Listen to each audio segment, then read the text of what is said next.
Coming up on episode 324 of Wheel Bearings, we got the Chevy Tahoe, the Volvo V60 Cross-Country, the Mercedes-AMG GLS 63, the new BMW 5 Series, Rolls-Royce Spectre, Polestar Day, Store.Dot batteries, Volvo EX30, the Mille Miglia Warmup, and don't bedazzle your steering wheel. All that and more coming up next.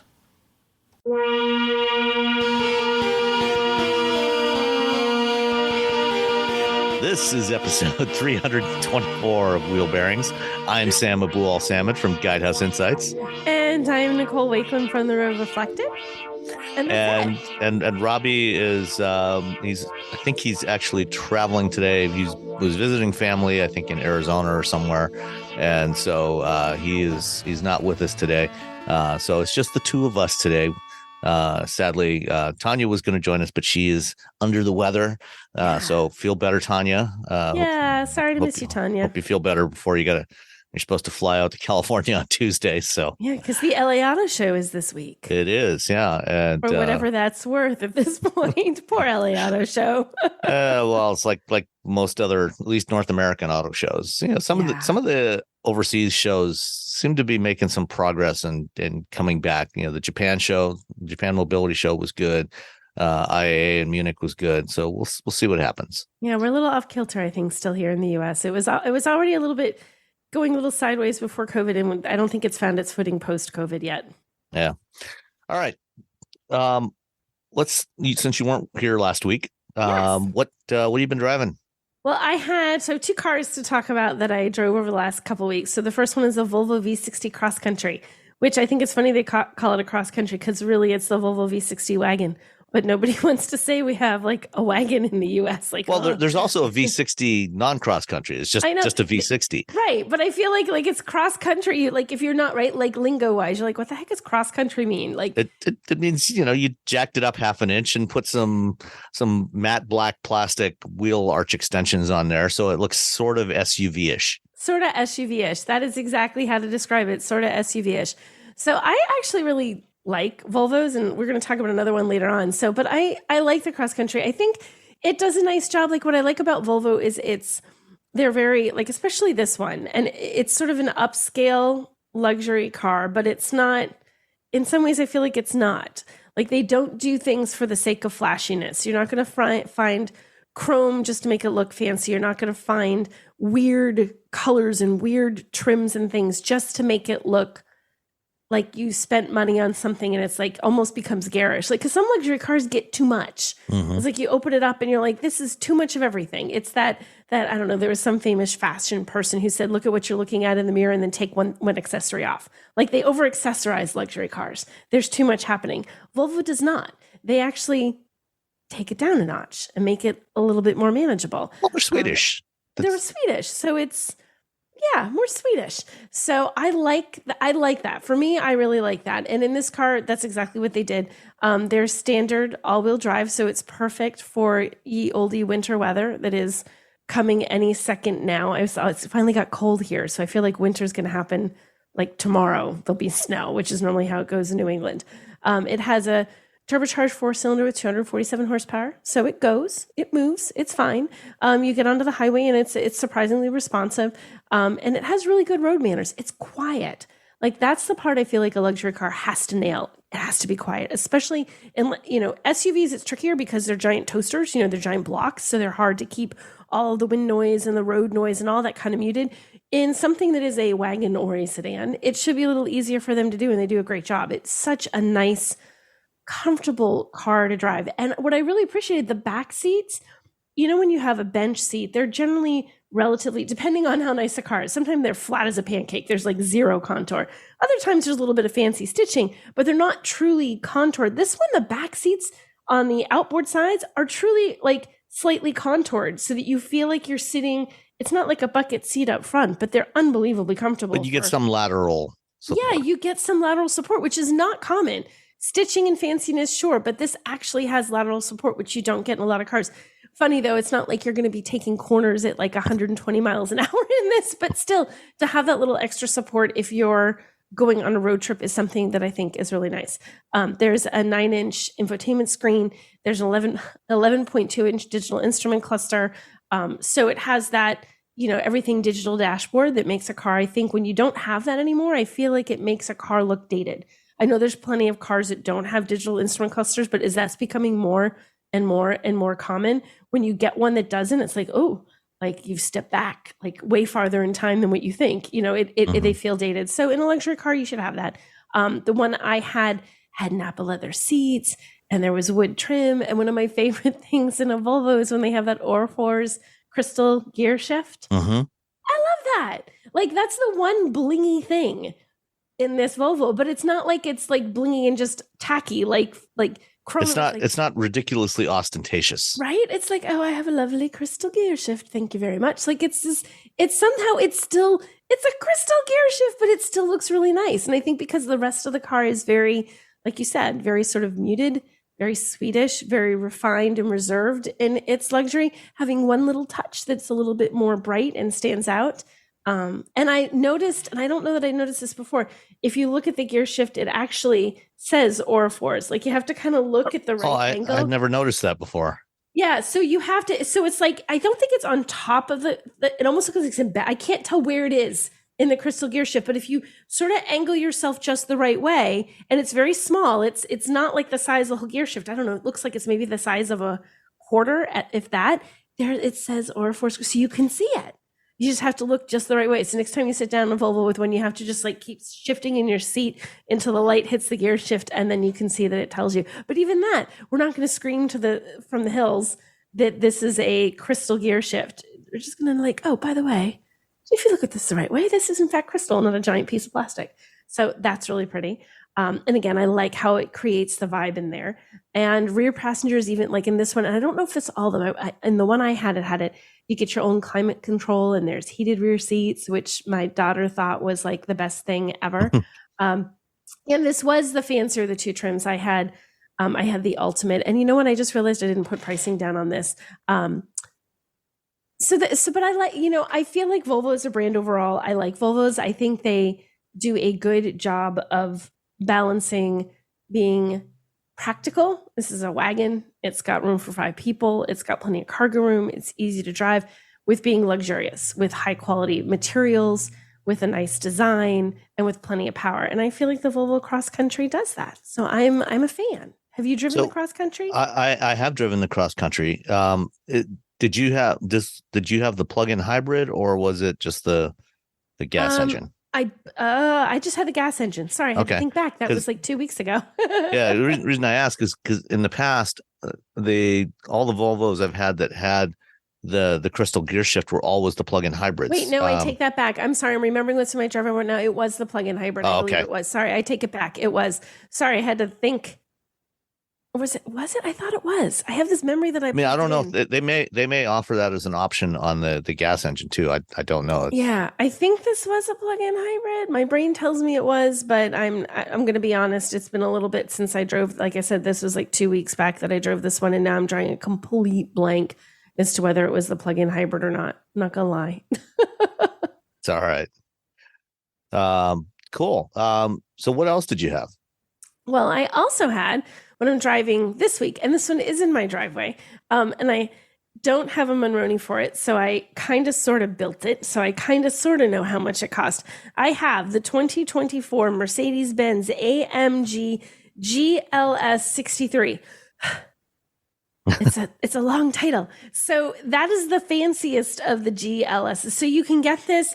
It starts technically, the GLS, at $87,000, which is expensive, but like luxury car 3-row SUV, not bazonkers, right? That's the base trim. The second trim in the lineup takes you all the way up to $112,000, which is, now you're getting kind of pricey. But wait, there's more. If you go for the AMG, and the only AMG official version is the GLS 63, that one starts at $145,000.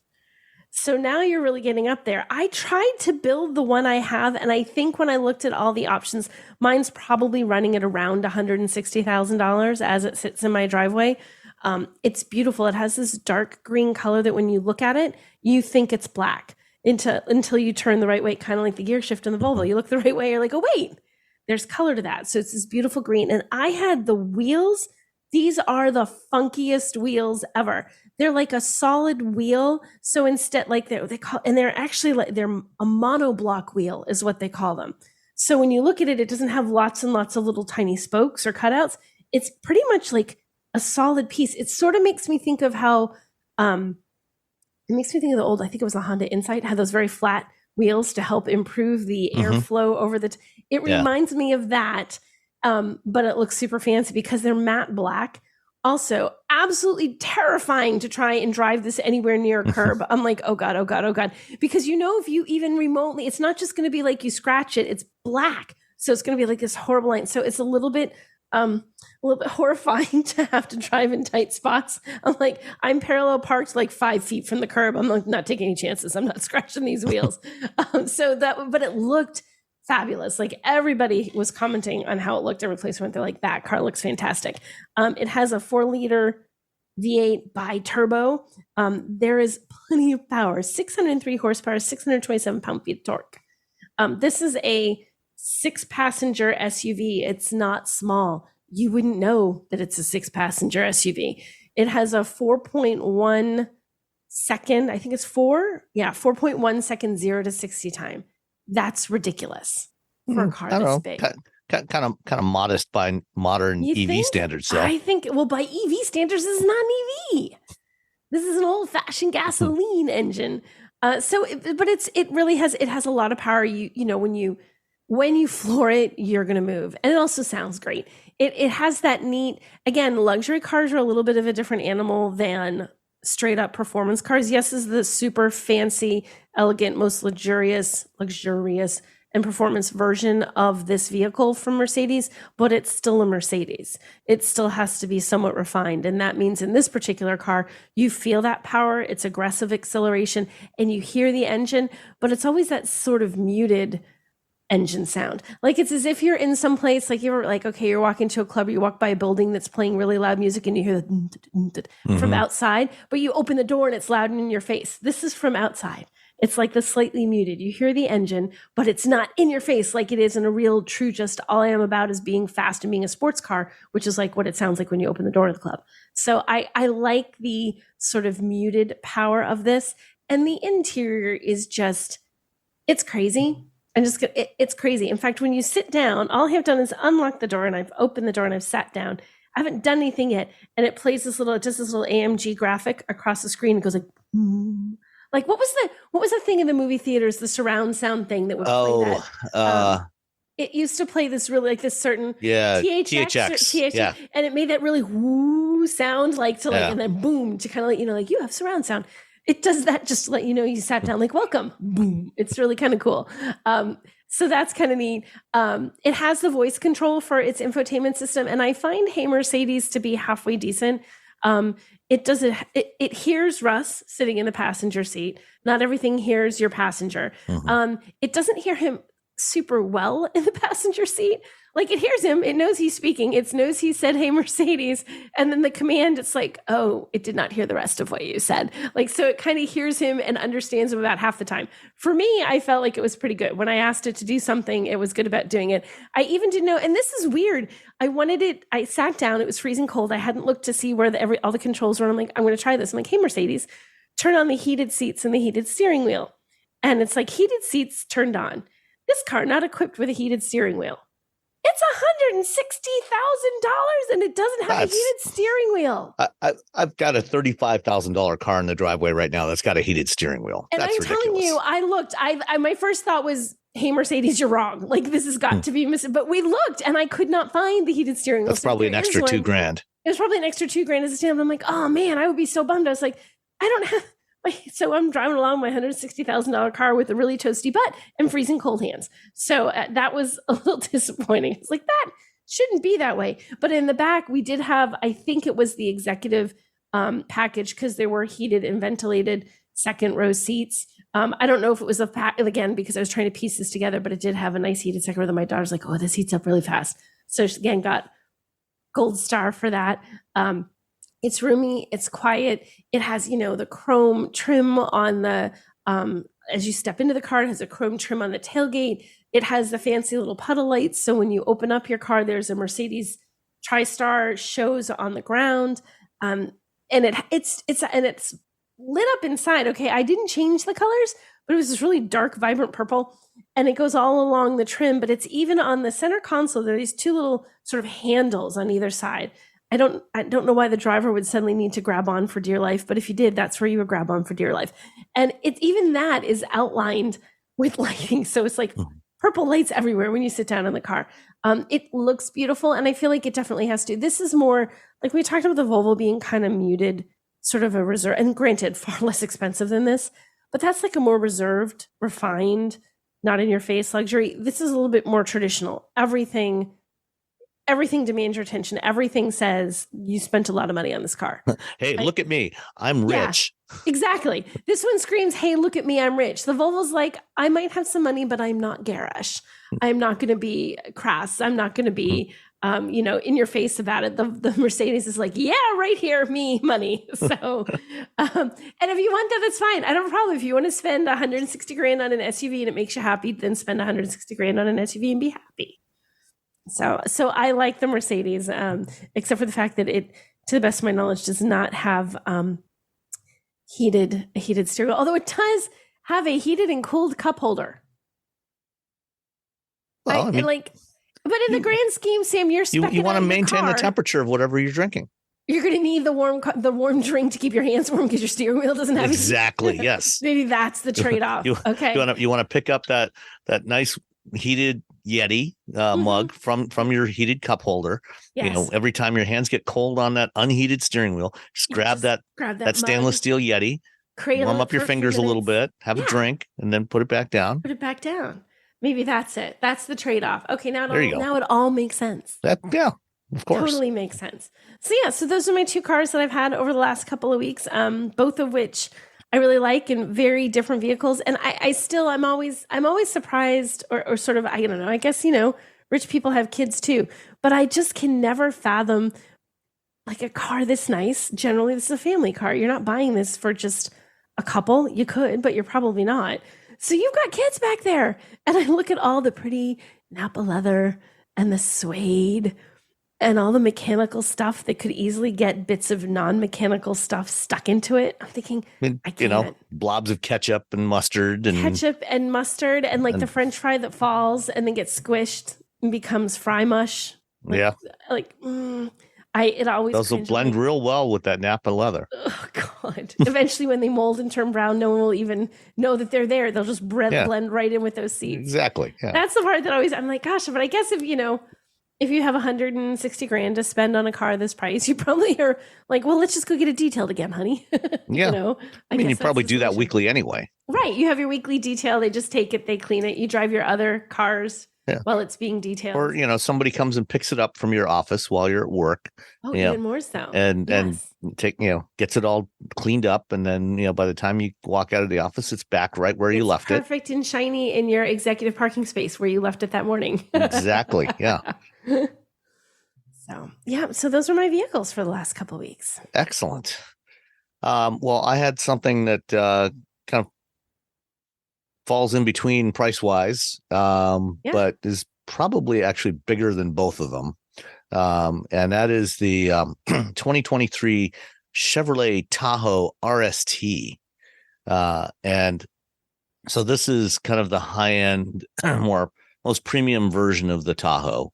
That I think it's the highest end version of the Tahoe. It's a high end sort of sportier version.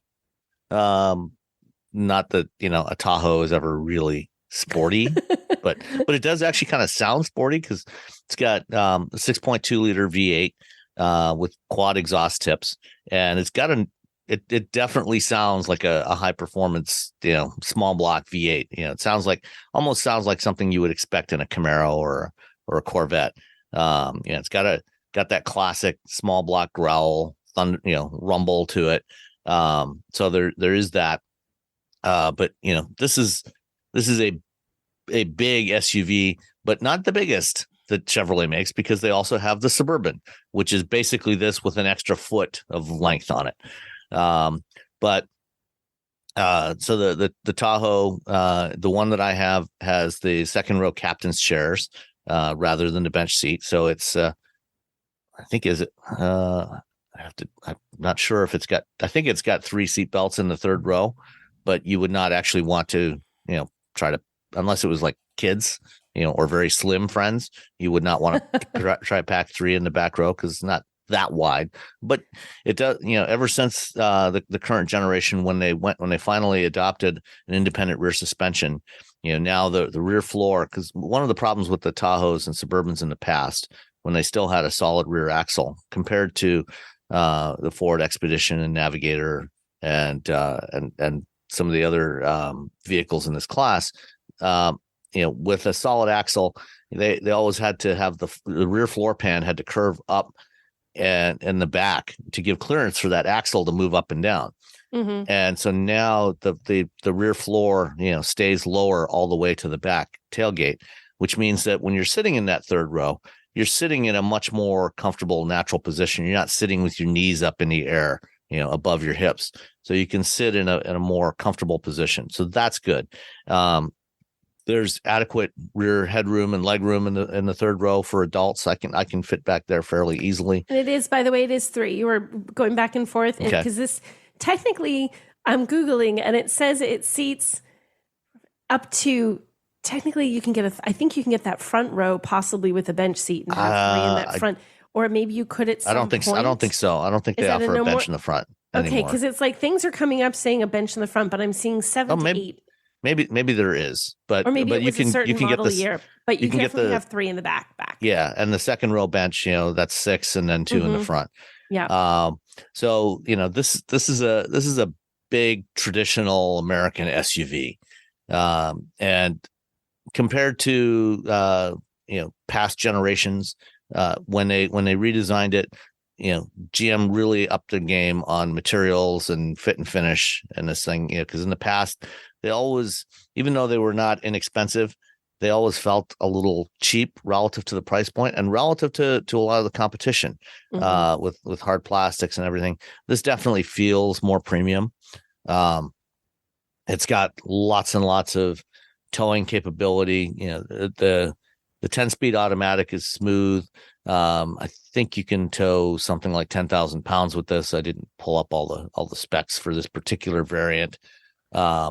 But the one kind of downside, one downside with the Tahoe relative to the Suburban, if you are doing longer road trips with more than the passengers in the first 2 rows, there's not a huge amount of room behind the third row seat for cargo.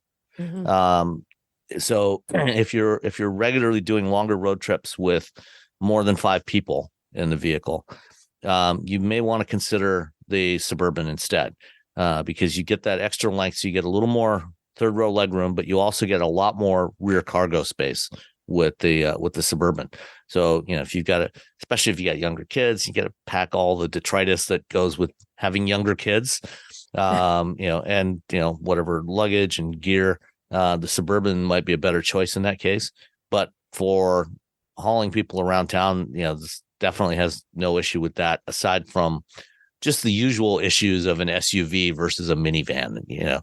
I still think a minivan is a better form factor for hauling the kids around. It really is. And I've never had one. I've never owned one. And I was like, I can't get past the stigma. So I get it that people don't, but dang it, it is the best call with kids, because those sliding doors make it so easy for the kids, just in and out. Poof, they just step up and get in. Like it's so much easier. So much easier. Even buckling kids in. Trying to buckle a kid into something where you have a door open and you're trying to get a squirming and it's down lower, as opposed to trying to reach up to get the kid into the car seat. Really, I mean, SUVs, they have a purpose and they're great, but gosh dang it, minivans really do that family with kids thing much better. Yeah, and the one I have is in Victory Red with jet black interior and black painted alloy wheels, 20-inch wheels, and it looks sharp. And if a big SUV is your thing, the Tahoe has always been one of the best. The current generation has much improved ride quality and handling compared to previous generations, and is arguably the best of the current big SUVs. So the one that I have Only a couple options. The base engine is the 5.3 liter V8, which is also a really good engine. I had the 6.2. The rear seat media system. So the 6.2 is a $2,500 upgrade. $2,000 for the rear seat entertainment system. The radiant red tint coat paint was $495, and the power sliding floor console with drawer was $350. So all in, this came to $81,405. It's a lot. Which is a lot of money for a Tahoe. Yeah, I mean you can get Tahoes for a lot less than this. Certainly, around $50,000. And the base price on the RST is $65,000. So, talking, $15,000 worth of $14,000 worth of upgrades on this one. Yeah. That's the thing on any car though. Like once you start adding that, like when you look at those base prices, almost no one ever really gets that one. So you really got to think you're probably going to want a thing or two, even if you're trying to be, conservative in how much you spend. Those base prices on cars aren't really what any of us are really going to end up paying. And of course, if you can swing $80,000 for a Tahoe, then you can probably afford the gas for this thing, because you will be spending quite a bit on gas. EPA fuel economy, 14 city, 18 miles per gallon highway, 16 combined. Oh my gosh. I got right around 16, but I was also doing mostly highway driving with it. So it's not particularly fuel efficient. No, not especially. No. Yikes. Oh, so, that's a trade-off. I mean, you're paying for the performance and, the size, and, this does have wireless Android Auto and Apple CarPlay, and all of the driver assist features, including adaptive cruise control. No Super Cruise available yet, though, on the Tahoe, maybe next year. But right now, you can't get that. I like the Tahoe. I think it's a solid vehicle for what it does. Oh, absolutely. Yeah. I think it's a good choice. Yeah, I mean, if you really feel like you need a big giant SUV, then here's this one, big giant SUV, have at this one will do what people want of a big giant SUV, which is haul a lot of people and haul a lot of stuff. Yeah, absolutely. Did you know you can support Wheel Bearings directly? Head to patreon.com/wheelbearingsmedia and you can become a patron today. Your contributions will help fund the platforms and tools we use to bring the podcast to you. And exclusives and improvements are already on the way thanks to your generosity. So if you want to be part of an automotive podcast like no other, head to patreon.com/wheelbearingsmedia. All righty. Let's talk about this past week. Okay. So I spent a couple of days in South Carolina at BMW Test Fest. Nice. And this is a program that BMW has been doing annually for quite a few years now. And other manufacturers also used to do stuff like this, where they would basically bring out most or all of their vehicle lineup and let you jump from one vehicle to another. Chrysler used to have a really good one at their Proving Grounds, the What's New event. They did it in June, where they brought out all the stuff that was new for the upcoming model year. And so you get to try out all the different vehicles from all the brands. And they haven't done that since before the pandemic, unfortunately. We'll see if they ever bring it back. But BMW is still doing Test Fest. And they had a lot of their products there, especially a lot of the newer stuff. And I got to spend time with several vehicles I haven't driven previously, including the XM, which is the first, the first dedicated SUV for the M brand, and the first M only vehicle since the original M1 back in the late 1970s. Wow. So the XM is a big, I think it's slightly larger than an X5. It's a 2-row SUV with very, very aggressive styling, somewhat controversial styling. But it's just a bit, just a wee bit. But it also has a very impressive powertrain, a 4.4 liter twin turbo V8 with a plug-in hybrid system. So this thing will give you, it's got enough battery for about 30 miles of all electric range. It has, grand total of 644 horsepower. Base price $159,000. Super cheaps. Yeah. They also have the XM label, which is a trim level, which gives you even more power. It bumps that from 644 to 738 horsepower and 738 foot-pounds of torque, which is a lot. Bazonkers. Yeah. And, this is not a lightweight vehicle. I mean, this thing, I don't see the weight here, but it's probably in the order of about 3 tons. So about 6,000 pounds. And I just Googled it because I wanted to bring up some stuff as you were talking. I like to have it in front of me as we chat. And the one I came up with has like this red trim around the grill that makes that grill even more, Lord almighty, that's right in your face. It is. The styling, I was like, oh gosh, are they all no? Like, well, there's also a thin light bar around. So that's the light bar is white, so that goes around the perimeter of the 2 kidneys. Yeah, so the one I see, there's the light bar in white, and then it's outlined in red, and there's red. What happened to this one? Who did this one? Oh, go ahead. Sorry, I'm just you're not. That is polarizing styling, all right. It's a lot. It's a lot. But if you want a really fast SUV that can also give you, some electric driving capability, this one's right there for you. It does it. Yeah. And despite its size and its mass, it handles surprisingly well.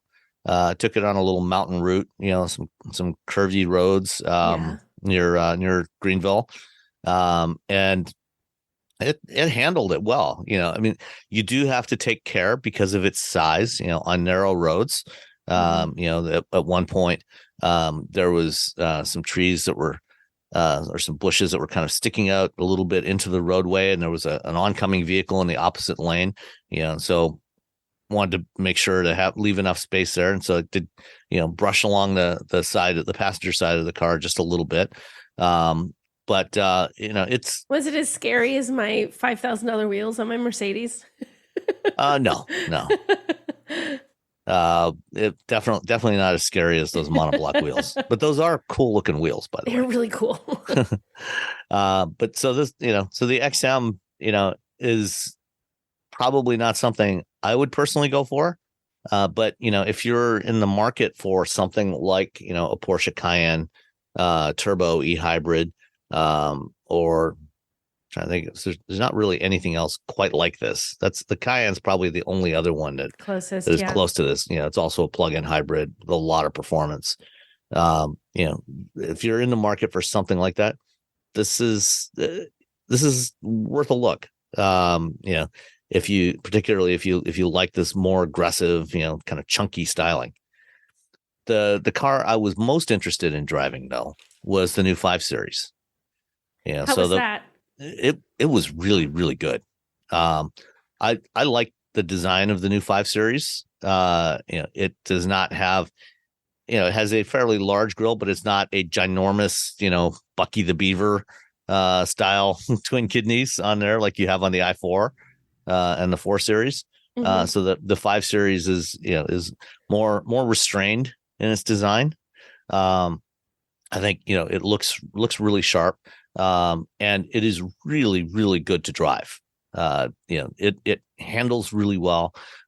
They had 3 different variants of the 5 Series available there. We had the 530i, which is, I think, going to be the base model here in the US. And then the i5 eDrive 40 and the i5 M60, which is the highest performance variant. And that version, the M60, has the same motor setup that you will find in the i7, the larger i7, and it will go. It's fast. It will go. It's got some serious power. I feel like that should be like a tagline. BMW, it will go. Like that.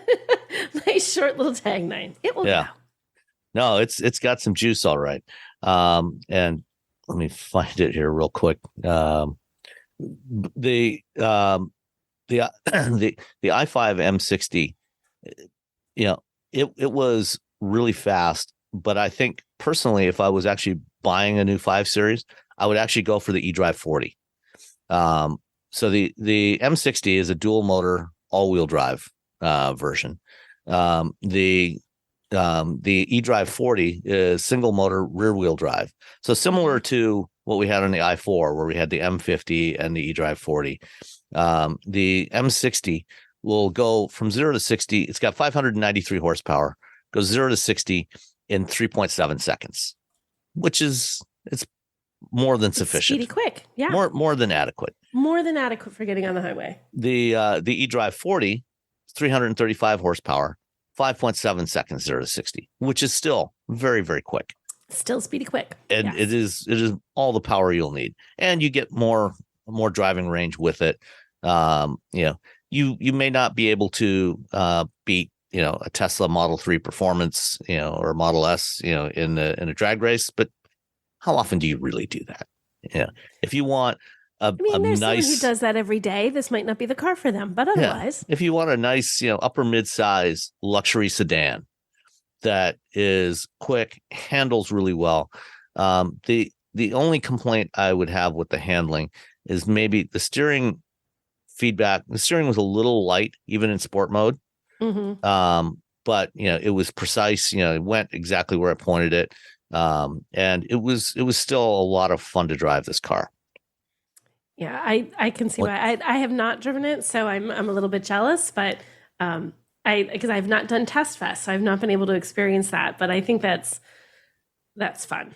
Well, hopefully you'll get a chance to get in one this week when you're in LA for the World Car Drives. Hopefully they'll have the World Car Drives. And I do want to say I have a list of all the vehicles coming up for the World Car Drives. And we're there from, it technically starts today. It's Sunday, Monday, Tuesday, Wednesday, I think. But because it's from people all over the world, you have people coming in that it's a long time to get here if you're coming from, Saudi or something, so it's a couple of days to give everybody time to have time to drive and get their hands on all the cars. So I'll be driving tomorrow most of the day and Tuesday most of the day, and hopefully I'll have some time with some BMWs while I'm there. Yeah, just the overall design of this thing, I think it's a nice clean design, kind of gets back a little bit to some of the things that BMW's done in the past, not so outrageous, I guess, from a design standpoint. It's better balanced, roomy. The back seat is roomy as well. Good sized trunk in this thing. So I would probably go with the eDrive 40, just as same thing with the i4. The eDrive 40 starts at 66,800. The M60 starts at 84,100. And you can get like an M Sport appearance package on the eDrive 40. So you can mostly look like you're driving an M60 if that's your preference. That's what you want. Yeah. While still having the extra range and everything and lower cost of the eDrive 40. So there's that. One of the things that, that we also got to spend some time at the BMW Performance Center in Spartanburg, which is across the road from BMW's massive assembly plant in Spartanburg. The Spartanburg plant is their largest plant, the largest BMW plant in the world, and is also happens to be the largest exporter of vehicles from the United States of any company. No kidding. Yeah, they export about 200,000 vehicles a year from Spartanburg overseas, because it is the only plant that builds vehicles like the X3, X4, X6, X5, and X7. They're built exclusively in Spartanburg, so they ship those vehicles everywhere. I had no idea. I did not know that. That's kind of neat. Yeah. And the plant is getting even bigger. And about 15 minutes down the road, they're building a battery plant, which will be building the battery packs for the EVs that they're going to build in Spartanburg from 2026 onwards. But the Performance Center, if you are a BMW owner, you can go there. They have a track there. They have instruction. If you want to learn to drive your BMW better, you can go there and take training. They also have an off-road facility there. But we got to drive a few cars on the track, and I had a chance to do some hot laps in the i5 M60 and also in the M2. Okay. What'd you think of the M2? The M2 is really good. I had that a few weeks back. So and for as a sports car, I think it's great as a sports car. did it have that carbon fiber package? It did. With the what did you think about the weird carbon fiber seat insert? Did it bother you? No. On the track, it was fine because it keeps you exactly where you're supposed to be. It keeps you perfectly placed in front of the steering wheel. But I don't think I would necessarily want those seats on this, for daily driving. Yeah. But on the track, it was fine. But the thing is, I drove the i5 M60 first. Okay. And then drove the M2, and the M2 actually feels slower, less responsive, less slug, because with the dual motor EV, you roll on the accelerator and it just goes. There's like instant responsiveness. It does exactly what you want, exactly when you ask it to do it. There's like almost no lag at all to anything. Obviously it's a bigger, heavier car than the M2. Right. And I think, if we were actually measuring lap times, the M2 might well be faster, but it doesn't feel that way. Feel like it. That's actually a big, like that's an interesting thing. Just when you talk about the difference between a gas and an electric vehicle, like that it is a totally different experience. Like you can just take a gas vehicle and you compare numbers. This has, X horsepower. This is X times 2. This has X times 3. And you can be pretty sure the one with the higher horsepower is going to be, you're getting more performance. With electric vehicles, if you compare their horsepower to something that might be more in a gas vehicle, you're not going, the comparison doesn't work because it's just so instant in an EV. Right. Even if it's not as fast, or even if it's technically the numbers aren't as robust, it could feel much more impressive, much more exhilarating, and really deliver performance that you cannot get in a gas vehicle. On the other hand, even though the gas vehicle does not feel as sophisticated, it has some turbo lag, and it feels a little twitchier, in coming out of corners. Yeah. I actually prefer driving that. Why? Because from a driving perspective, the i5 is almost too easy. There's no it doesn't feel like it requires any skill. Yeah. It does to a certain degree. If you get on the accelerator too hard in the EV, you can get it to misbehave. Yeah. Up to a point.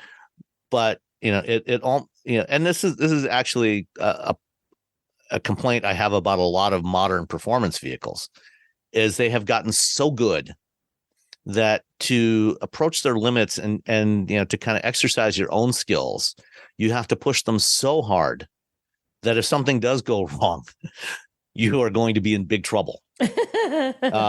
Whereas, the M2, it still has very high limits.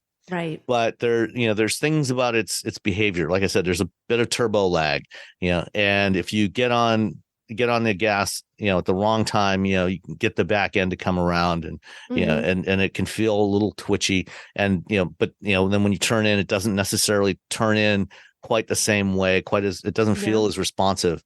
And so it's a matter of you have to learn to time when you're doing things, so as you're passing the apex of a corner, you want to start rolling on the throttle, not too hard, because when that boost does come on, you don't want it to twitch, and get away from you, but to get the maximum you want to time it so that as you're coming out of that corner, that boost and that power is coming on, and then you can accelerate down the straightaway.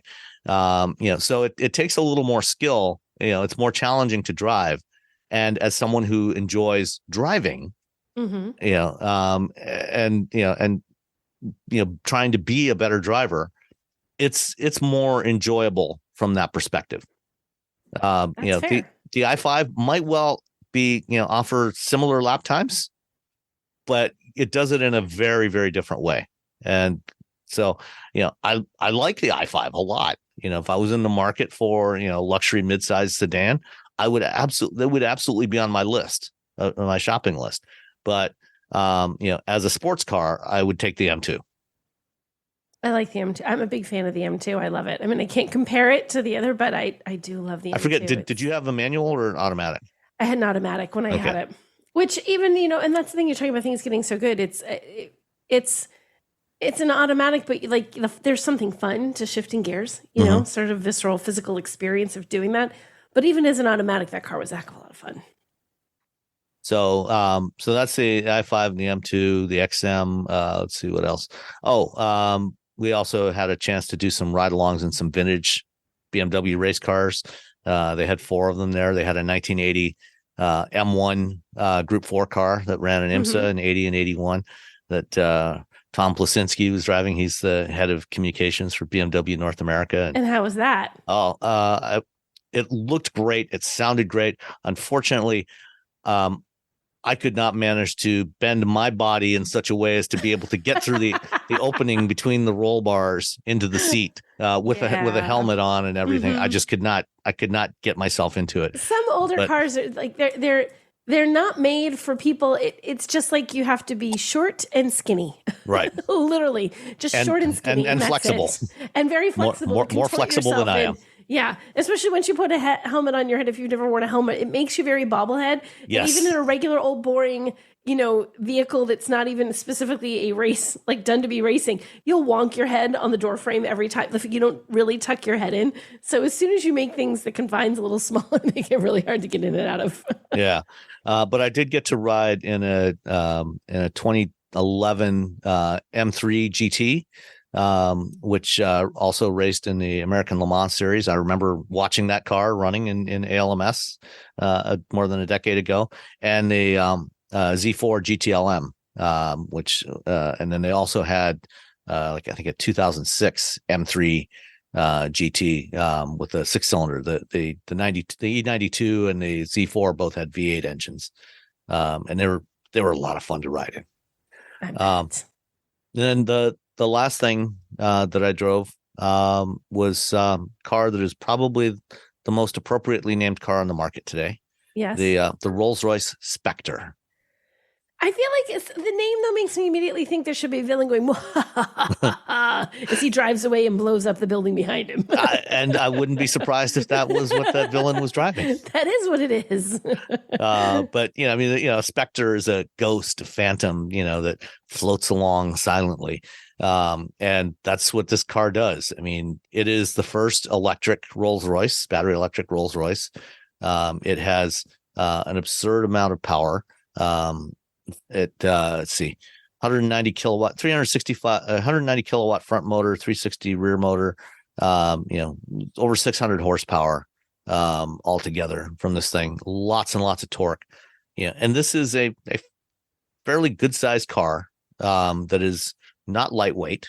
Rolls-Royces rarely, they never really are, but it still gets from 0 to 100 kilometers an hour, 0 to 62 miles an hour in 4.5 seconds.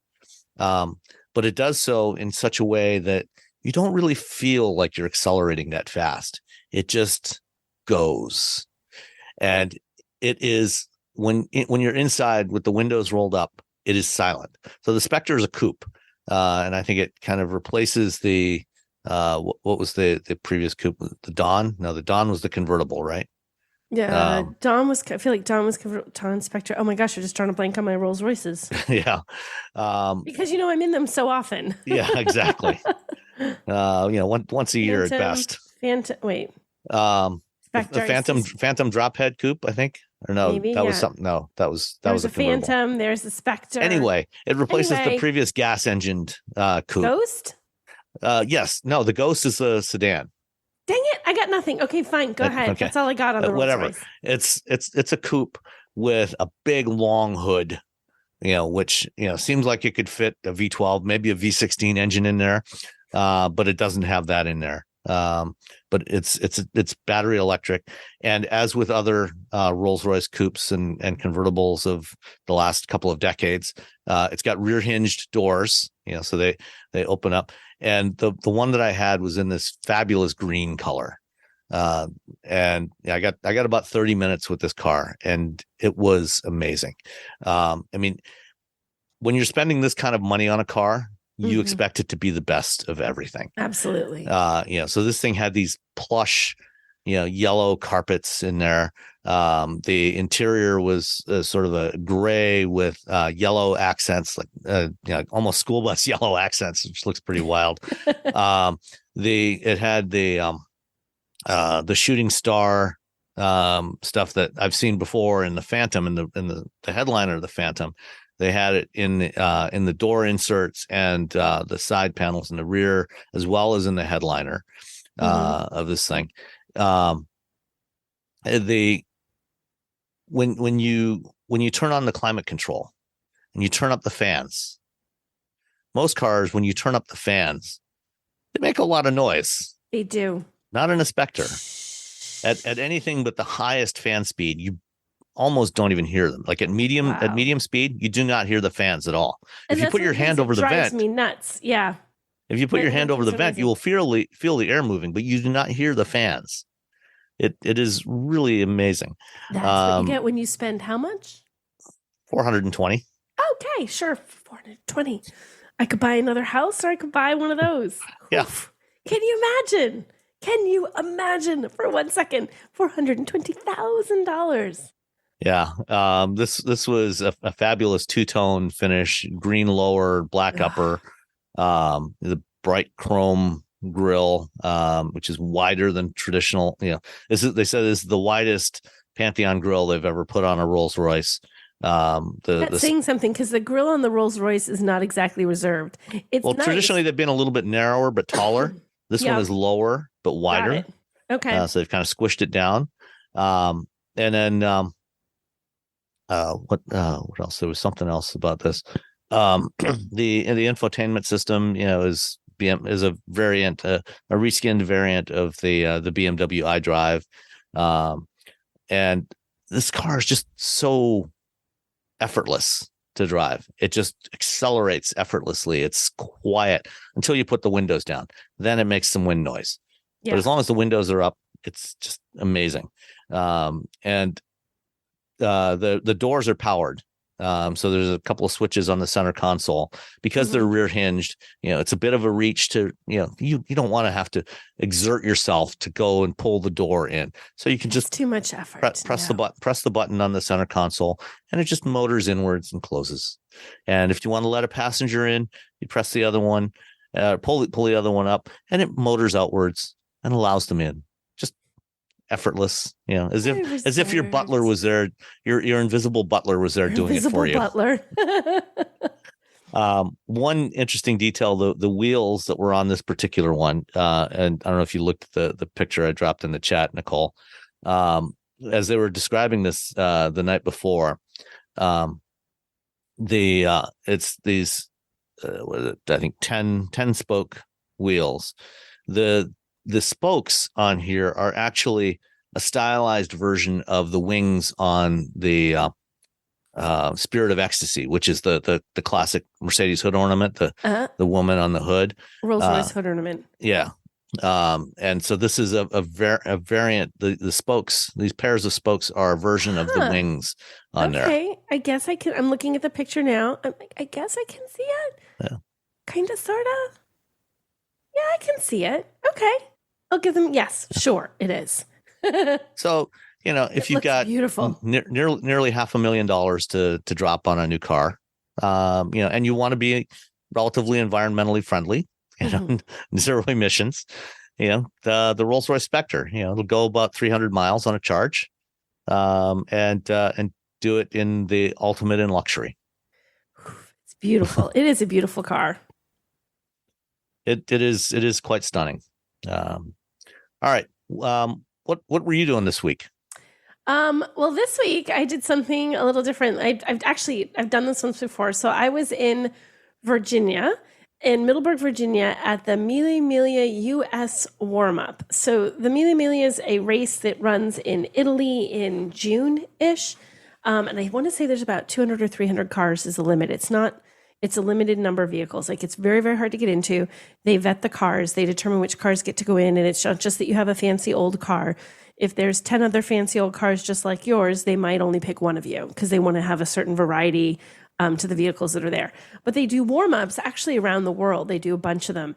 And they do one here in the US that is in Middleburg, Virginia, which is like the horse riding capital or something. Horseback riding's huge. So there's like fox hunts there. And in fact, we got stopped in the middle at one point. We almost messed up a time because there was a fox hunt.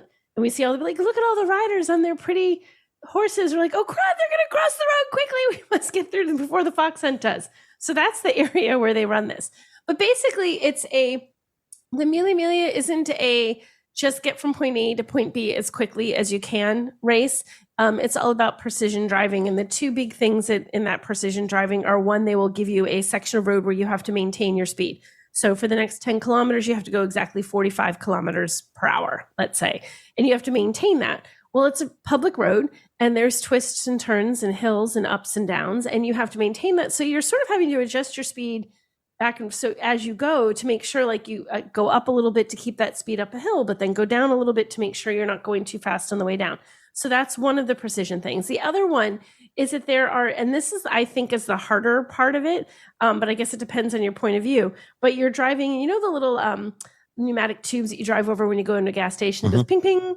So they have those set up at certain segments, and you have to hit the first one and say you'll have 10 seconds to get to the second one, and maybe 8 seconds to get to the third one, and maybe 22 seconds to get to the fourth one, but they aren't equally spaced. So the 10-second ones could be really close, or they could be spaced really far apart. So you have to judge how fast you have to go to make sure that you hit it, and they judge it to 1/100th of a second.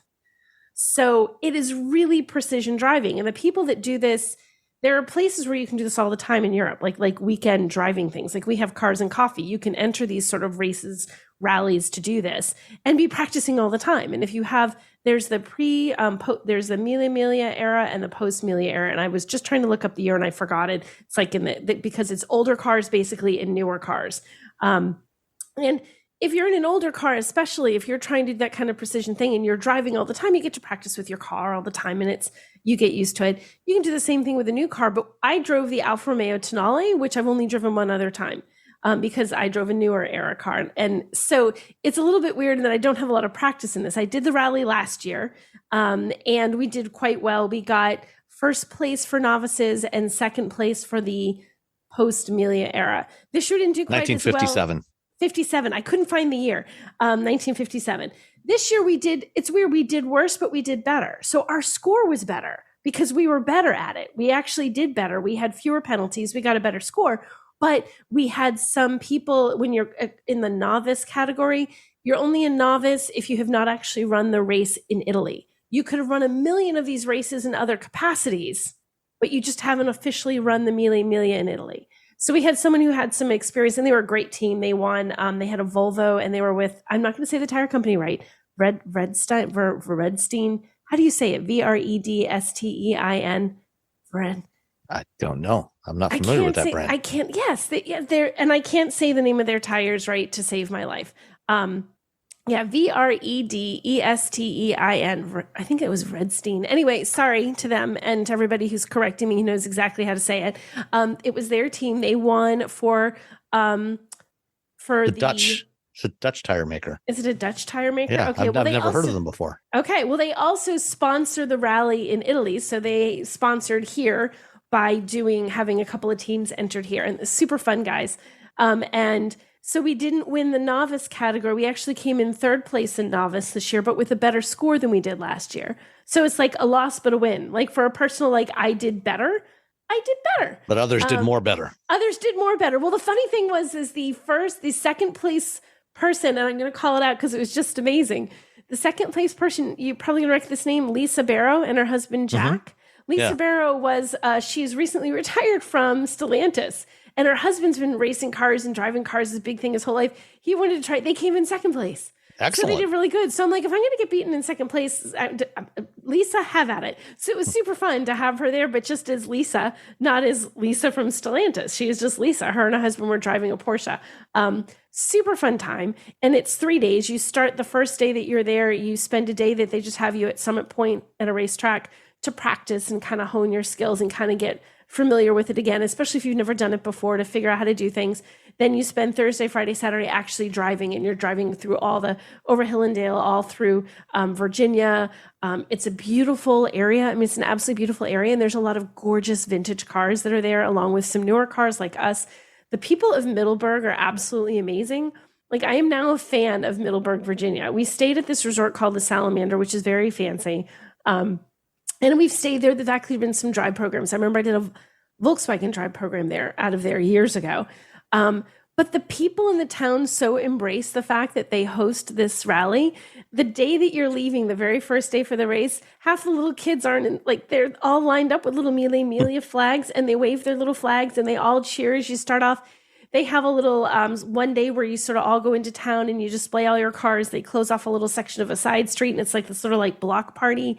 It is such a nice event, like, because you're competing. But I have never been in an event where the people, from the people running the event to the people racing in the event, are also very much like, I want to beat you, but do a good job. You know what I mean? It's such a nice group of people. There were a lot of folks that were there last year competing that we saw again this year, and the staff actually comes from Italy. So these are the people who actually run this race in Italy. When you do the fancy one in Italy, they actually come to the US. So you're getting a very genuine experience, right down to the language barrier at times, while you're trying to learn how to do it. So this is the second year we've done it. I was very happy with how we did, because I felt like we did better. I felt like we honed our skills. And there's always the competition year to year. You can be great. If your competition is better than you are, they're going to win. But I was just really excited that we actually got better scoring than we did last year, honed our skills, and absolutely loved it. It's such a fun event to attend. So big fan, and it was super fun to drive the Tonale in it. Last year, we drove a Stelvio, and we had that Montreal Verde is their color, which is this metallic green that's absolutely stunning. We're like, well, can we get that same color this year? Because everyone really liked it. So they gave us that one again. So super fun time, really appreciative of Alpha for giving us that car to do it, and for sponsoring us to enter the rally. So highly recommend it if you've ever wanted to try sort of like a precision driving event. It's really high end, really well run, and just exciting and fun. Try that. One of the Mille Miglia Warmups, and the one in Virginia is fabulous. Excellent. Yeah, I was just looking up, I think it's Vredestein.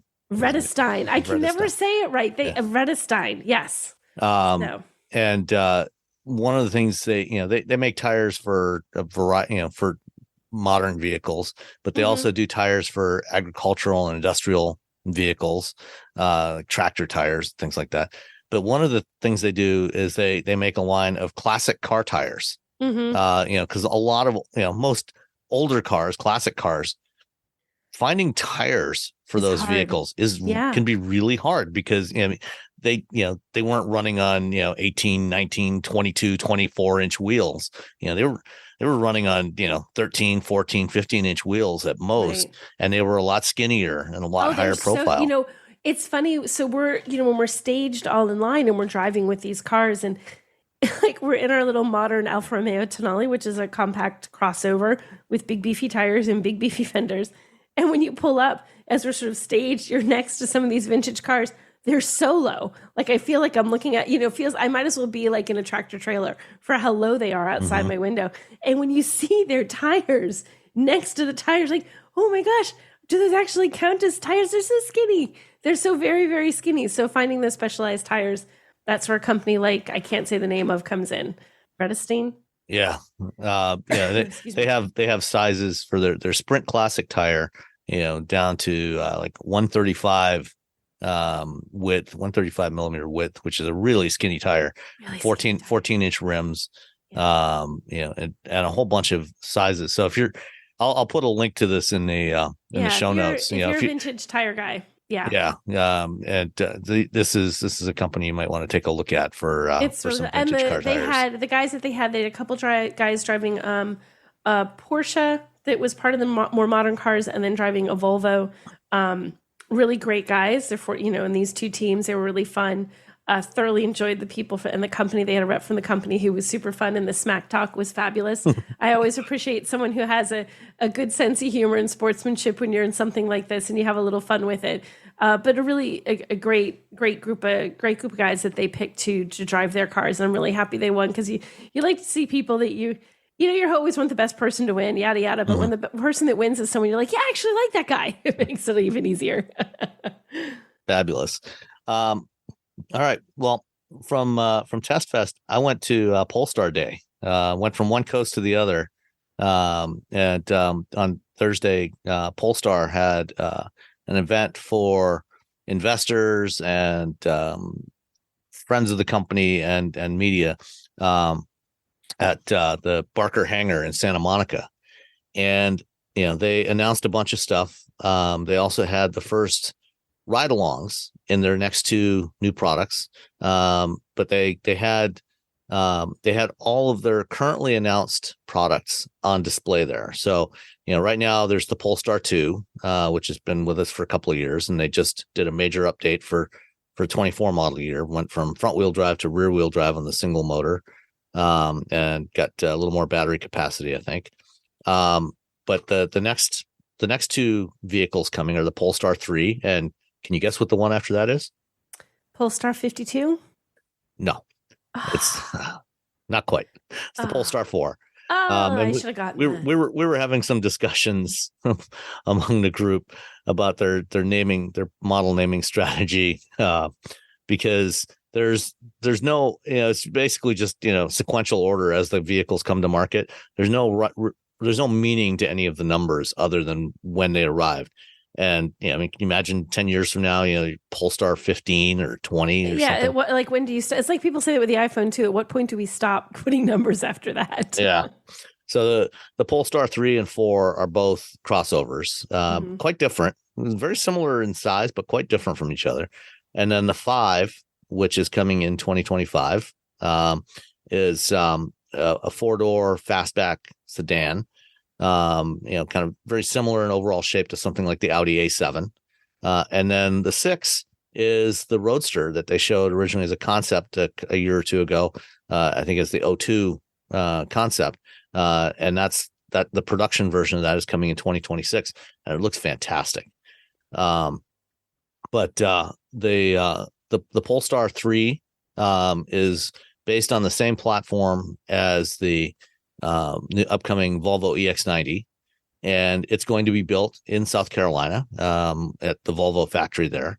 So Polestar, the brand, the company, the brand actually dates back to the 1990s. They started off as a racing company building race versions of Volvos that they ran in various touring car and rally series in the 1990s.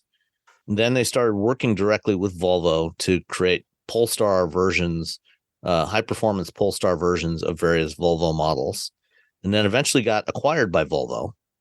And then at that time, Volvo was owned by Ford. Ford sold Volvo to Geely Group in China. And then a few years ago, they decided to make Polestar a separate automotive brand that would be kind of slightly above Volvo, but it was going to be electric only, and slightly above Volvo in the lineup. So Volvo, is kind of the more mainstream luxury brand, competing with the likes of Audi and BMW. And then Polestar is just slightly above, more sporty, kind of going with their original heritage of building race cars.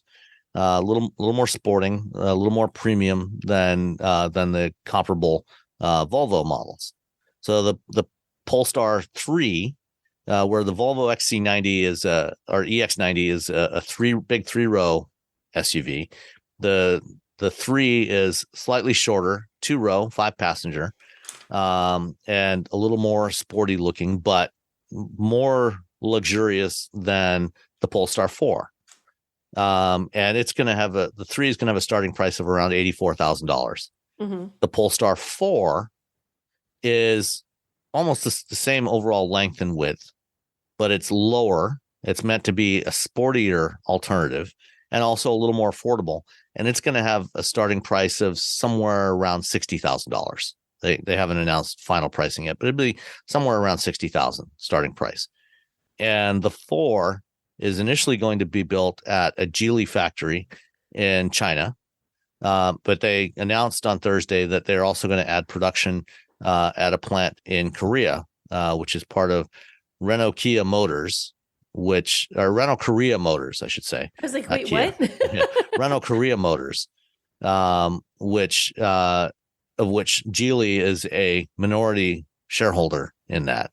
So they're going to build the 4 there for North America and for some other export markets.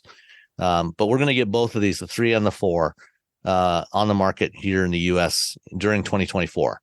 Both going to offer up to around 300 miles of range, around 500 horsepower.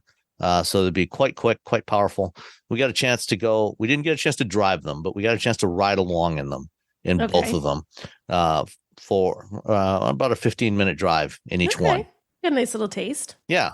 And, the 3, really nice. Really like sitting in that one, and riding along in that one. Ride quality is a little on the firm side, but that's fairly typical of Polestar, a little more firm, whereas Volvo's a little softer, tends to be. And then the 4, the 4 is kind of interesting because it's more of a what they call a SUV coupe, kind of fastback design. And because the angle of the rear is so steep, almost horizontal, they opted not to put a rear window on this one because, you've driven the C40. Yeah. The Volvo C40. Yes. And that one, it's the same thing. It's, it's a coupe version of the XC40.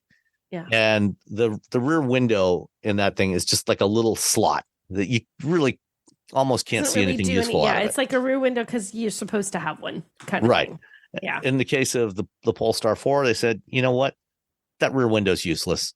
Screw it. Let's just make that solid. So we don't have to have a rear window? That's not a law? No, it's not required. I didn't know that until I was like, really? Okay. Yeah. I mean, if you think about, a lot of delivery vans, box vans, things like that, you go rent a U-Haul. There's no rear window in those.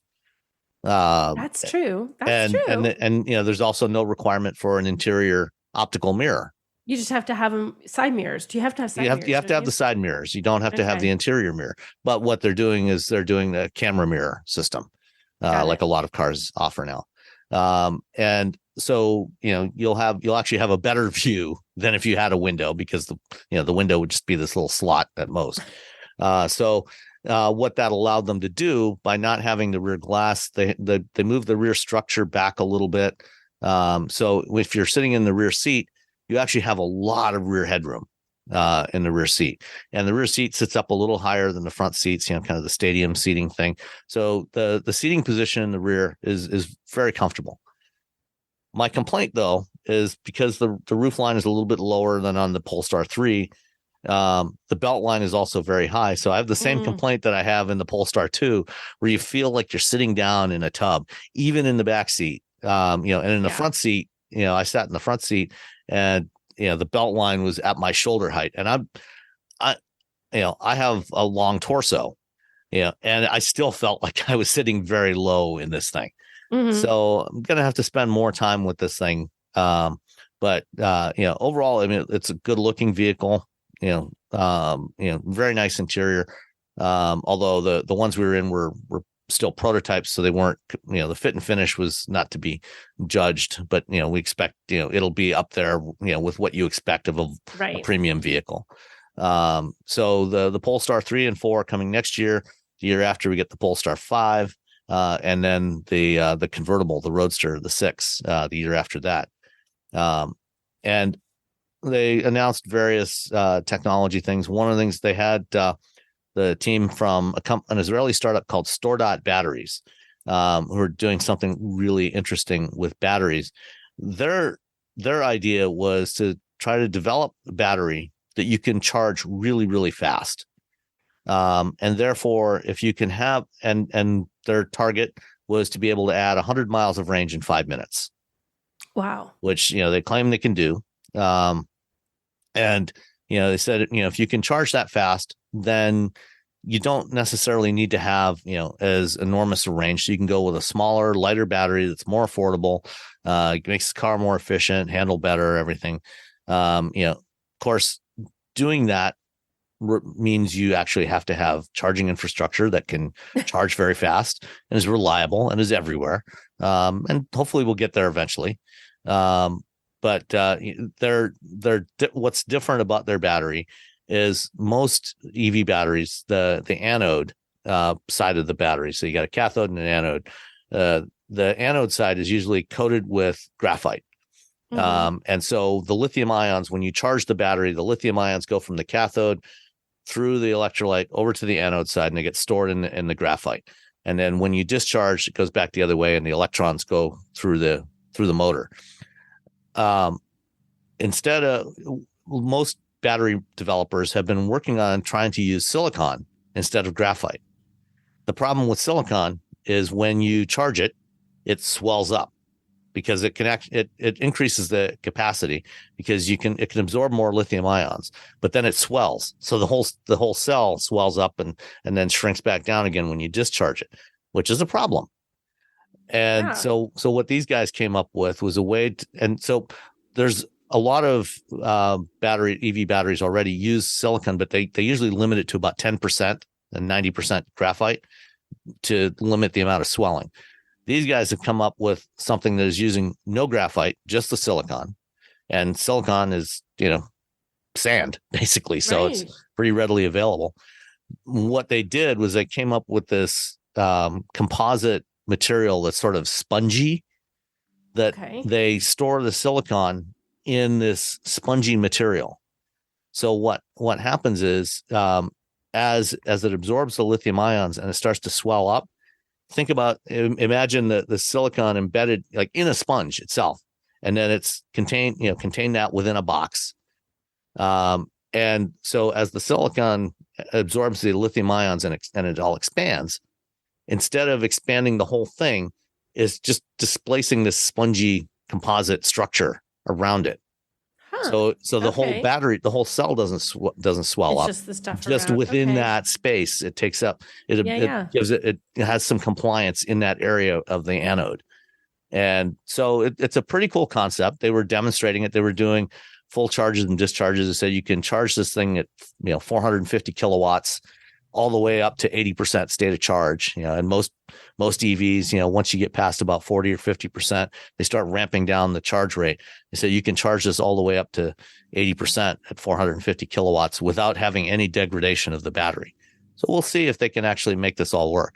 And they're going to be they're now starting to make larger format cells that they're going to test next year in prototype Polestar 5s. So they'll have this on the road in the Polestar 5 prototypes next year. And then maybe somewhere around 27 or so, they're hoping to get it into full production. That's kind of interesting. That'd be amazing if they could do that. They could sort of change the game a little bit for how people look at EV technology. If you could do, the thing is fast. We were just talking about this the other day. My husband is like, you just don't want to have to think about it as much as you have to think about it right now. Yeah. You don't have to think about, because it's not just road trips, just around town even. You're like, well, do I have enough? If I'm driving around, if you're on a longer adventure in a day, that makes a difference. But if you knew it's like 5 minutes, boom. Yeah. If you can pop in for 5 minutes and get 100 miles of range. Yeah. Yeah. That's like pumping gas. Yeah, exactly. So hopefully by the time these come to full production, we'll have better charging infrastructure and we can actually support this. We'll see. That would be amazing. That would be very cool. So speaking of Volvo, you drove an electric Volvo too. I did. Of course, as you asked me that, I have to cough.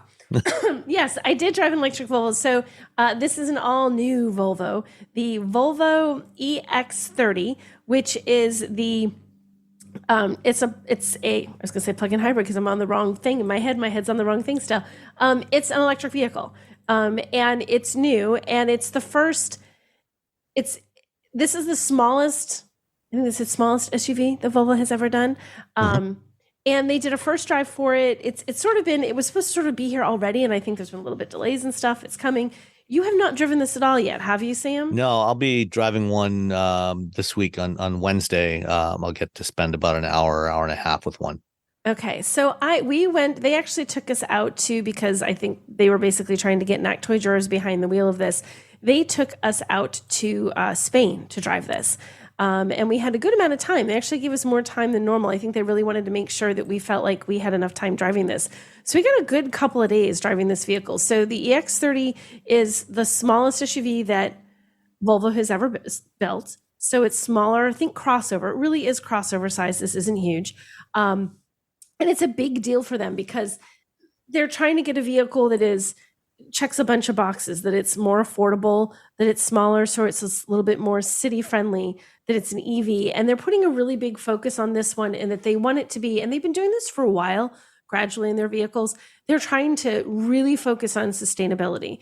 And they say a lot of that is because their customers are very focused on sustainability. Increasingly, people are looking at a vehicle and saying, I don't necessarily want excuse me, leather seats. I want something that maybe gives me the comfort and the look and the texture and the feel and the versatility and the durability of that, but can we make it something that's more friendly? And do we need to use materials in our cars that are going to be difficult to recycle, or that require, the manufacturing processes require making new things as opposed to using recycled things? So there's a lot of really cool recycled materials in this. And they actually call them rooms. That's what they call their threes. They have 3 rooms. There was breeze, indigo, mist, and pine. So each has its own sort of. The whole car like just a giant. What is it? Oh, why can't I think of the name of those things? Those air freshener. Giant air freshener. Giant air freshener. That's all they did. It's just steel, plastic, and an air freshener. No. So they tried to sort of create a vibe within each one. In fact, but they use materials that are really kind of cool. So one of the things I loved on the dashboard, they have this thing, it's made from woven flax from the linseed plant.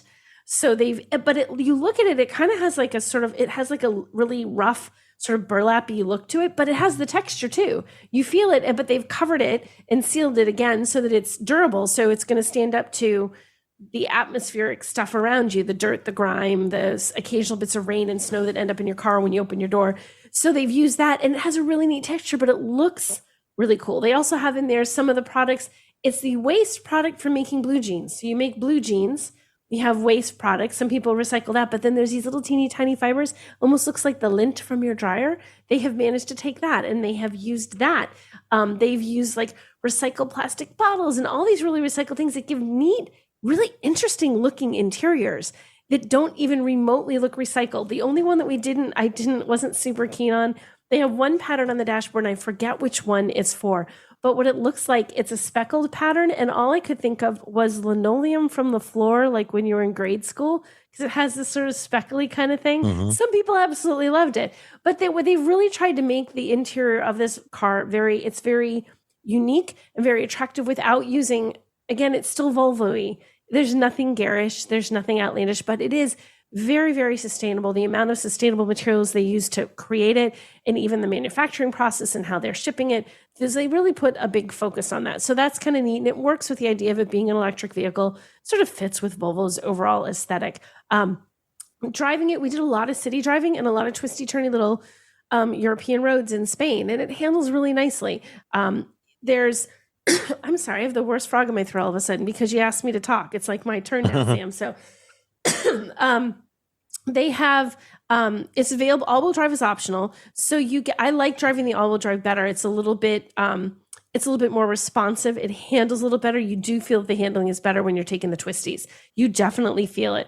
And if you've driven on just twisty, turny, say mountain country roads anywhere, when you're on those tiny little twisting roads, having a car, even a small crossover, having handling that doesn't force you to fight around every turn makes a big difference. It really handles really nicely.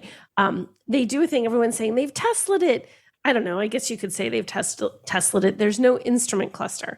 Instead, you have a 12.3 inch like tablet mounted screen on the center of the dashboard. And that's where your instrument cluster is. There's not a head up display. So you just have that. But they put all of the information, like if almost like at the very top, I don't know, 1.5 inches, maybe 2 inches of the screen, that's where you have, your speed limit. That's where you have your speed, and your instrument cluster information is right up there. People were sort of aggressively freaked out about this online. How am I supposed to see it? It should be right there on my line of sight. It's terrible. It's horrible. But the reality of it is like, think for a second, is you're staring at the road, and to look at instrument clusters of the low, you are completely taking your eyes off the road and shifting your eyes all the way down to an instrument cluster. So for that, half a second, your eyes shift off the road.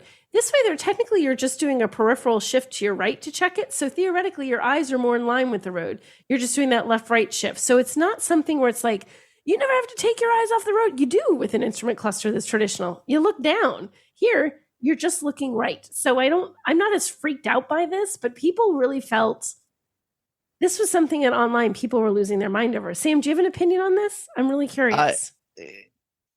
I don't like having that driving information over on the side. You don't? No, I prefer to have it in front of me. Even though, either way, you're taking your eyes away from the road. Right. And I'd rather glance down momentarily than glance down and over. You don't have to dance down. It's high enough because it's at the top part of the screen. Yeah. You're really kind of just glancing right.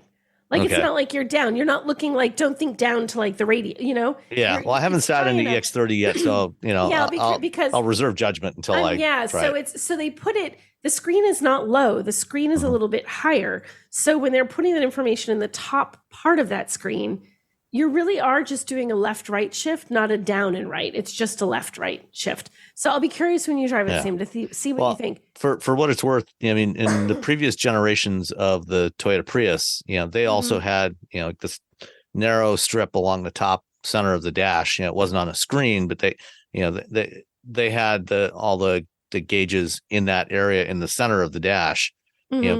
Similar to what Volvo is doing here. And I never particularly liked that layout either. I have not liked the few cars I've driven that have all that stuffed into the infotainment screen. And I went into this, sat down, and was like, I'm not going to like this. It literally was my first thought. Like, I'm going to like this. I'm not going to like this particular setup. Do you know, within very short order, I sort of forgot it was even set up that way. Just how they have it angled very quickly. I was like, oh, it's right there. So I don't know. I guess kudos to them, whatever designing they did, whatever engineering they did. I very quickly got used to just looking slightly to the right and didn't feel like I had to. It wasn't like, oh, I'm looking the wrong way. I have to look right. I'm taking my eyes off the road in a weird way. So it became very natural very quickly. So I'd be very curious when you drive this. You have to tell us next week, Sam, what you think. In terms of range, the range is really good. So there's rear wheel or all wheel drive. Sometimes there's a pretty big change from rear wheel to all wheel. 265 miles with rear wheel, 207 with all wheel. 65 for the all wheel, 75 for the rear wheel. So you're only losing 10 miles of range. That's not too bad. Yeah, when you go to all wheel drive. So it's a very minimal sacrifice. So it makes you, if you're thinking like, I'm going to lose all this range because I need all wheel drive, you only lose roughly 10 miles of range, which is kind of impressive. I thought that was pretty good. I'm curious, the rear seat, because this car is like 8 inches shorter than the XC40, but the XC40 was not designed as an EV. It was adapted into an EV. It was designed as a gas engine vehicle.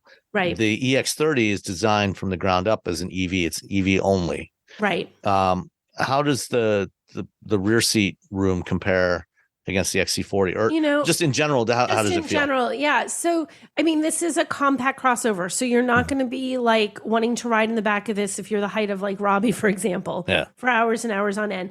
But it does have decent room. I felt like the headroom was pretty good. Like you'd be okay if you're a bit taller, but depending on how tall the person in the front seat is, your rear seat, your leg room is going to be where the issue is. I mean, plenty room enough headroom, shoulder room. That's fine for 2 people. 3, not going to happen. It's like really 2 people back there.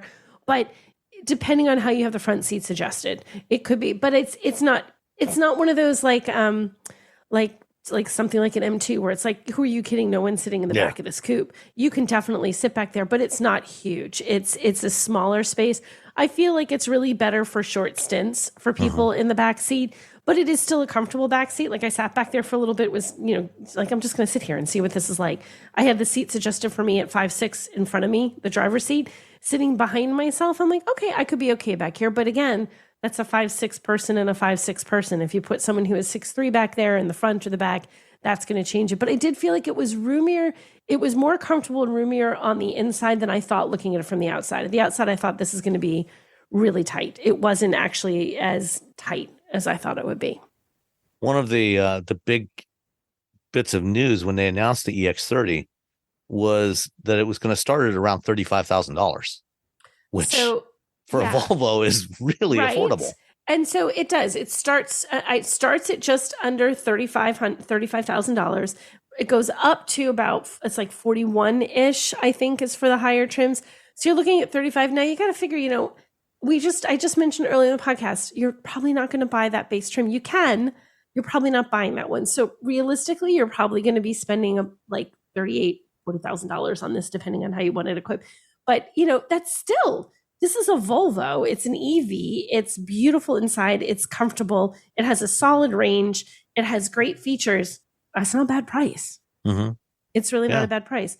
And it charges relatively quickly. They can do the DC fast charging, so that 10 to 80%, about 26 minutes. So not as fast as what you can, but like 26 minutes to get 10 to 80%, that's not bad. So I overall, I like this. I think that it's, you're asking about room. There's 14.1 cubic feet behind the rear seats. So it's like almost like an average trunk, like a sedan trunk size. 31.9 if you fold them down. So you get a pretty decent amount of space. But like, keep in mind, this is not intended to be a giant SUV for families. This is the smallest crossover / SUV that Volvo makes. It has, it's an EV. It has a low price. It has an attractive interior. It's designed to be a more affordable choice and a smaller choice for those who don't want a great big vehicle, but still want to have something, still want to have an EV, still want to have something that's attractive, that has its own sort of, like, it's weird. I wouldn't call this luxurious. Like when you think about the other Volvos, like the what did I just drive? The V60 Cross-Country. That's a little bit more, that's a more luxurious vehicle. It's also more expensive, that feels a little more traditional. This one, it feels like what they're doing with EVs. Like I think of like the EV6, it looks a little bit different. It feels a little different. The Ioniq 5, those vehicles, they have a certain, like, this is new styling. The way cars are going, not the way cars were. And I think that's a good thing. I think you have to move forward. And if you just stay where you are, at some point you're the brand that goes, oh, that's what my grandfather drives, and to avoid that, you have to continue to change your design, change how your vehicle looks, stay current with all the technology and the features and the performance. But if it doesn't look right, suddenly that 25-year-old is like, I don't want to buy that. That's an old person's car. You have to still make it look and feel like a modern contemporary thing. And I think that's exactly what the EX30 does. Okay. Well, I'm looking forward to checking it out later this week. And, size-wise, I'm just looking at some dimensions. It's about 8 inches shorter than the XC40, but it's 4 inches longer than a Chevy Bolt, and 3 inches shorter than the Bolt EUV. So it kind of slots in between there. So probably kind of similar overall interior volume with the Bolt, which, for a small car, the Bolt is surprisingly roomy. Right. So we'll talk more about it next week. Yeah, it'd be interesting to see what you think. And I'm really curious to think what you think about that, having to shift to the right for the infotainment screen there. Okay. Or for the instrument cluster. All right. Let's see. I think the last thing we have for this week is don't bedazzle your steering wheel. I saw this and I'm like, what now? And I saw this on the show notes. Yeah, I guess, some people out there have decided, they don't just want to see the plain old logo of their the brand of vehicle they bought in the middle of their steering wheel. And so they're decorating them with assorted stuff. But something to consider before you do this. And, the National Highway Traffic Safety Administration has put out a warning, recommending that you don't add anything to your steering wheel. Because, steering wheels for the last 30 plus years, sounds about right. They also contain an explosive device called an airbag. And one thing you don't want if that igniter decides to go off is you don't want little bits of sparkly stuff shooting in your face if something happens and your airbag has to deploy. It's ridiculous to me. Like, I get that, when you have the nice little fuzzy steering wheel cover, because you want a fuzzy steering wheel cover just for the wheel part. But when you're putting things in that center part where the airbag, like, guys, there's an airbag. Like, the whole recall was because shrapnel was shooting at people's faces. Yeah, the Takata airbag recall. Right, the Takata airbag recall. Now you're putting shrapnel into it. If you're decorating that, don't do that. Don't do that. It's right up there with me with don't put your feet on the dashboard when you're on the passenger side of a vehicle. Yes. Don't do that either. That also has an airbag. Think about what's going to happen when that airbag goes off if your feet are on that dashboard. So no bedazzling your steering wheel, no feet on your dashboard. At least, according to NHTSA, at least one driver in the U.S. so far has lost the use of an eye as a result of rhinestones flying at their face when the airbag went off. Like with the force of the airbag, the rhinestone goes flying out. No, that's just don't do it. It's not worth it. Don't do this. If you want to stick it somewhere else on your dash, fine. But don't put it on the airbag where something's not exploding at your face if there's an accident. All right. We have one question this week from Greg from Arizona. It says, curious on how the liability would be handled if an autonomous car is put into a position where a quick stop is not an option and will hit something or someone due to a driver in another car failing to abide by law. Example, run a red light. Let's say there are 3 different options: hit a light post, hit the other car, or hit a pedestrian. How is that decided? And would the auto manufacturer driving service be liable if it chose to hit and kill the pedestrian? One could argue that if there was no passengers in the autonomous vehicle, they could be sued for killing someone instead of hitting the light post and reducing the risk of injury or death. I look forward to hearing your thoughts. So, that first scenario, if there's no one in the vehicle, then when the vehicle is always going to try to stop first, and hit the brakes as hard as it can and try to stop.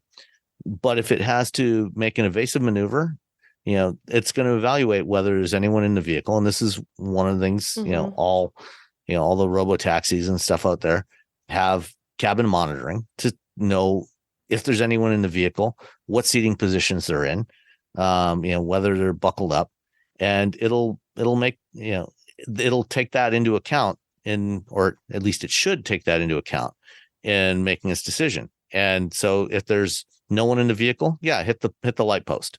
That's an easy one. Mm-hmm. If it's hit the other car or hit a pedestrian, again, it starts to get tougher. Hitting the other car will probably mean less likelihood of a pedestrian, of a person getting injured or killed. Mm-hmm. If someone is in the other vehicle, they're probably going to be safer than if they were standing in the road, just standing on the sidewalk and get popped. And, we saw what happened with a Cruise car in San Francisco a few weeks ago, and now Cruise has been, their California driverless permit was suspended, and they've shut down all driverless operations nationwide in the 10 cities that they were testing in. And so, in that case, there was no option. In the scenario that they were in, a pedestrian was hit by another vehicle that was driven by a human, and that driver took off, and I don't think has been apprehended yet. Wow. But the pedestrian was struck in the intersection and thrown over the hood of the other car into the path of the Cruise vehicle. The Cruise vehicle ran over the pedestrian, further injuring them. But then apparently, it was programmed in that scenario to move into what's known as a minimum risk condition. So try to get out of the path of traffic. Mm-hmm. Unfortunately, because that pedestrian was underneath the car, that meant that pedestrian was dragged about 20 feet and further injuring them. If the Cruise vehicle had just stopped where it was, it probably would have been better. Not good, obviously, because they were trapped under the vehicle, but it would have been a better situation than dragging them another 20 feet. Wow. So in these kinds of scenarios, if you think about, if you're a human driver and you did that, first of all, the primary liability would be with the human driver that hit the pedestrian initially. Mm-hmm. If they were thrown into the path of your car and there was no way you could stop, you might have some liability in that case. But, if you stopped, and didn't continue to drag the pedestrian, it probably would not be liable in that case because it was unavoidable. Right. In your case. Although again, I'm not a lawyer. I was going to say the So, law is so tricky, but it would seem like I would tend to agree with you. and it probably depends to some degree on where you are, what the local state regular laws are. But if the autonomous vehicle was the one that hit the pedestrian initially, then they would definitely be liable. Mm-hmm. If the autonomous vehicle was hit by another vehicle running a red light, that vehicle would be the one that's liable. So lawyers and police are used to examining these kinds of situations and assigning responsibility based on what happened. And every case is going to be different. They would have to examine it. But if any situation where the human driver would be liable, the vehicle or its manufacturer is going to be the one with the liability in that case. I would agree. Where things get complicated is with driver assist features. So something like Tesla's autopilot or their full self-driving, which is not, I remind you, is not full self-driving. It is still a driver assist feature. The driver, they tell you in the instructions, the driver is liable. You're responsible for having hands on the wheel and eyes on the road and being in full control of the vehicle at all times. There have already been a couple of cases where, in fact, there was a case just a couple of weeks ago that was decided where Tesla was sued for product defect, where a car crashed when it was an autopilot, and the jury decided that no, Tesla was not responsible. The driver was responsible.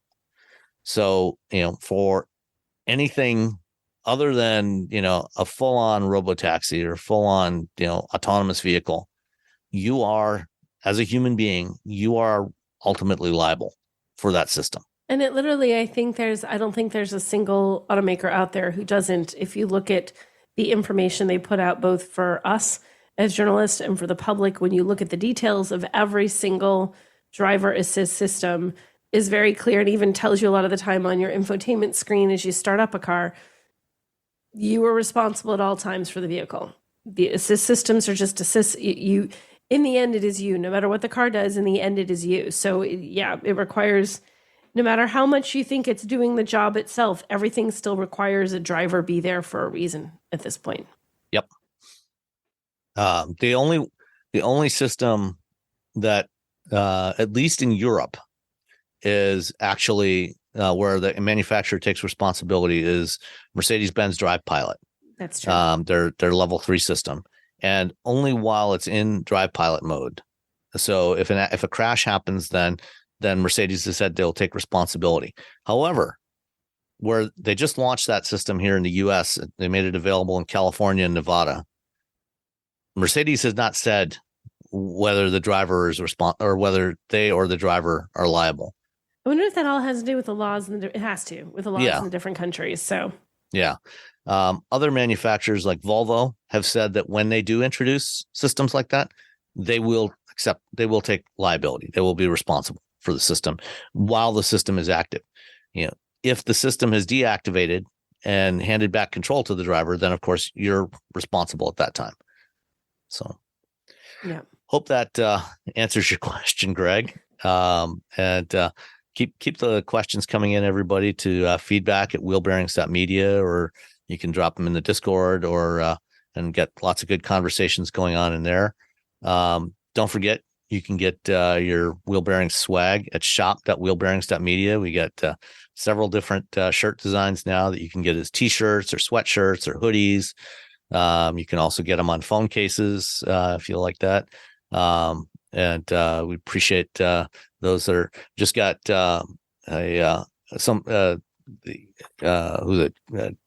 Leith, I think, in Australia, who did the design, who had Dali do the design of the Roadster hauling mulch. He just got his shirt and posted a picture of it in the Discord the other day. So I hope you're enjoying your shirt. And I know I'm enjoying mine. So don't forget to get your stuff. And Hope you all keep listening, and to all our patrons that are supporting us through Patreon, thank you very much. We really appreciate your support. Thank you. Bye, guys. Bye.